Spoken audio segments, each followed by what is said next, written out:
I'm Jonathan Brendefur from DMTI, and we're going to talk about multiplication today. So how do you start off with multiplication?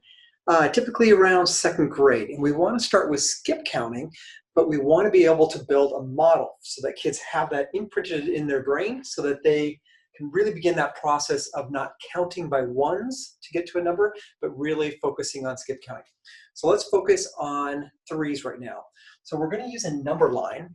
And so what I'd like you to do is build a number line. So you can have your kids do that right now if you want. We're going to start at 0. We're going to put a unit of 3 on the number line. And now what we want to do is we want to take that amount, that unit of 3, we want to iterate it again and again. And I'd like you to continue all the way to 30. And it's important for students to have that practice of actually iterating it themselves and like double checking with their fingers to make sure it's the same distance every single time.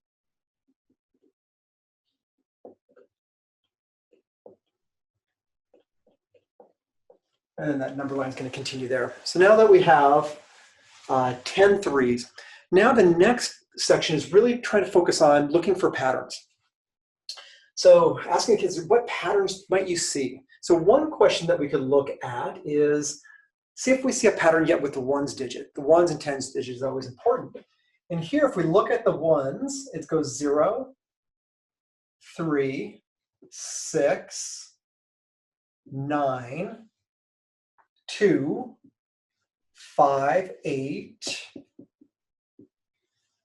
1, 4, 7. And then once we get to the 0 here, that's when we see that it starts to repeat again, 0. So one of the questions you can ask, what if we kept counting by threes?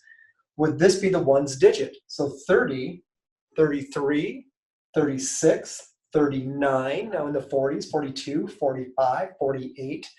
Now that's the pattern that repeats with the ones digit. We can also look to see what's happening with the tens.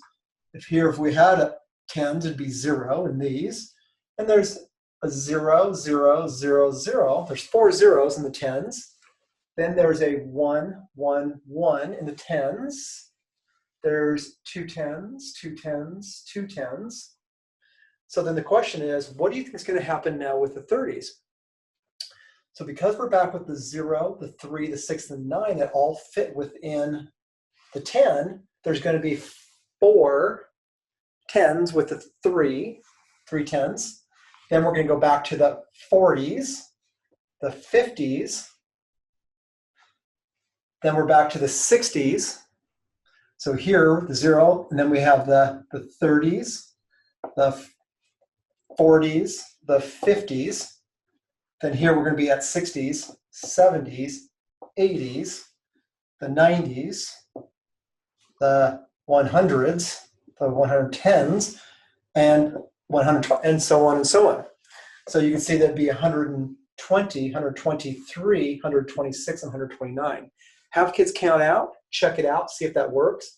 Have them practice counting forward, counting back. They can look at the number line, then take it away, have them just try it themselves. And this is a good way of getting them to really see the skip counting and start imprinting it in their brain and then looking for patterns. That's going to help that longevity of really understanding that early multiplicative relationship.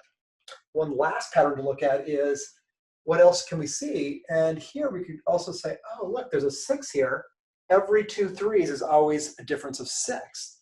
So if I look here, from 12, 2 more, 12 plus 6 is going to give me 18. What if I look at 2 here? Yep, 21 to 27 is still 6. So there's some really neat patterns that you could look for in the number line. So hopefully that helps you looking at skip counting, and you can do that with all the different numbers between 2 and 9 right now. Hopefully that helps, and we will see you later on another video.